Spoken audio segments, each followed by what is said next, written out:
Oh, nak butuh sama.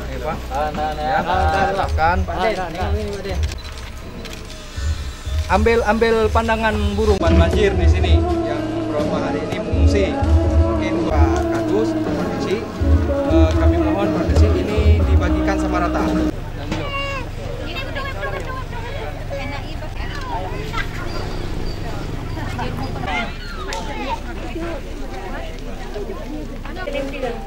Bukit Lintu. Kepada langgahan.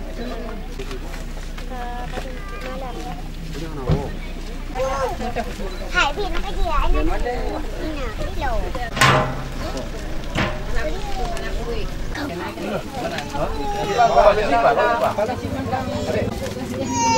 Ban.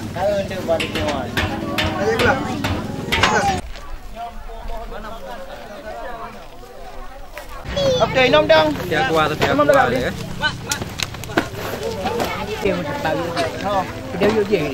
Bang Denny suruh kemari. Bang Denny.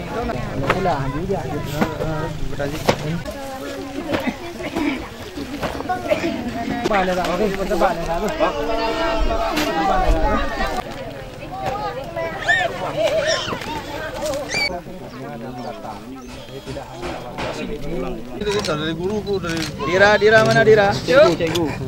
Kita mengungsi ya. Sejak kapan mengungsinya, Pak Cik? Tanggal 7 hingga sampai kira-kira 2 hari lah. Nah, sebab ada banjir, Pak. Berapa jumlah kakak ataupun jiwa?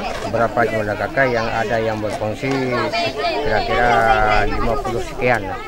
Nah, jiwanya 1235, Pak. Berapa dusun, Pak Cik? Nah, berapa dusun? 4 dusun. 4 dusun. Nah, karena yang berfungsi di sekitar dusun tengah itu warga dusun Keting, dusun tengah yang titik di Lubuk Buku berfungsi dah di Lubuk Buku, yang di Kerang tetap di Kerang juga. Kondisi air bagaimana? Kondisi air lebih kurang 2 meter. 2 meter. Nah, Besar boleh sedikit ya.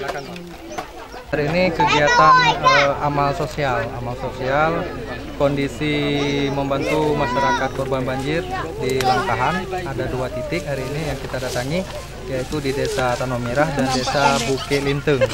Jadi kita sejak terjadinya bencana banjir di kawasan ini, kita bersama teman-teman wartawan Blok Pemerintah Jawa Barat di bawah naungan komunitas wartawan peduli bencana menggait sejumlah kolega seperti komunitas solidaritas kaum duafa Aceh.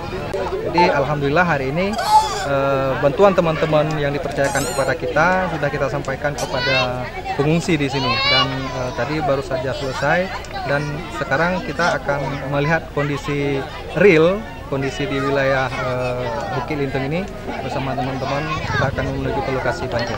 Aksi ini akan kita lakukan.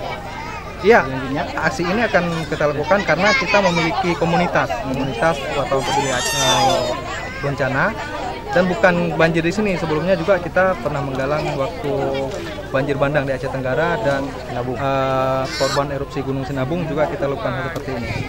Keceriaan anak-anak di pengungsian nih. Ayah mana? Ayah. Ayo. Makasih, Bang. Oke. Tenang. Hati-hati di jalan deh.